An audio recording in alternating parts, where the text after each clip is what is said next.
entreprises du secteur pouvaient gagner des bonus en installant des bases d'énergie photovoltaïque et en vendant l'électricité récoltée au réseau public. Mais tout ceci s'est arrêté il y a 2 semaines.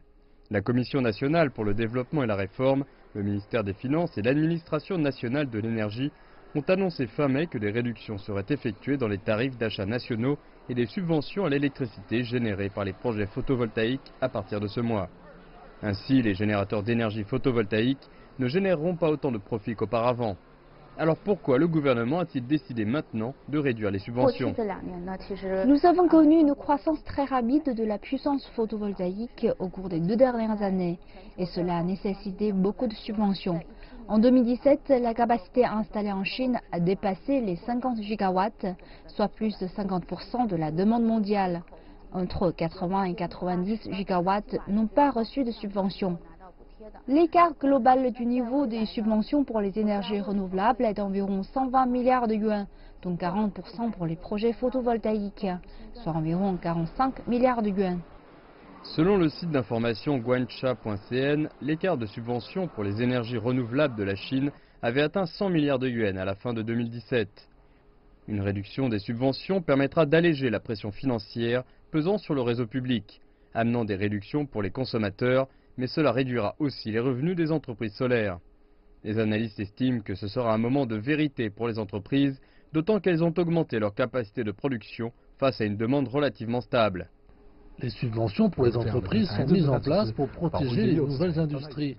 Mais quand elles atteignent un certain niveau, les industries ont besoin de rivaliser sur le marché par leurs propres moyens. Les entreprises solaires devront maintenant réduire leurs coûts et fournir des produits à plus forte valeur ajoutée pour remplacer ceux qui recevaient des subventions. Pourtant, tout n'est pas si sombre pour les entreprises solaires. Holly Hu de IHS estime qu'il pourrait y avoir à présent des perspectives d'amélioration venues de l'étranger pour les entreprises photovoltaïques chinoises. Pendant longtemps, les exportations de produits photovoltaïques en provenance de Chine ont été confrontées à des barrières commerciales aux États-Unis, dans l'Union européenne et en Inde. Mais il pourrait y avoir bientôt des changements dans ces marchés. L'UE devrait publier une résolution de ces différends commerciaux concernant les exportations d'énergie solaire chinoise au 4e trimestre de cette année. L'Inde est le 2e plus gros producteur au monde et les produits chinois ont des avantages en termes de prix et de technologie.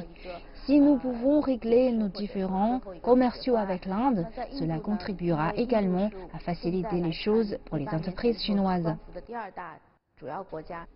La Chine est actuellement en tête du développement des produits photovoltaïques à l'échelle mondiale et une grande partie de cette croissance a été réalisée grâce au soutien du gouvernement. Les entreprises solaires du pays ont bien entendu toujours des marchés potentiels importants au niveau national. Selon le 13e plan quinquennal de la Chine, les énergies renouvelables devront fournir 1 900 milliards de kWh d'électricité, soit 27% de la production totale d'électricité d'ici 2020.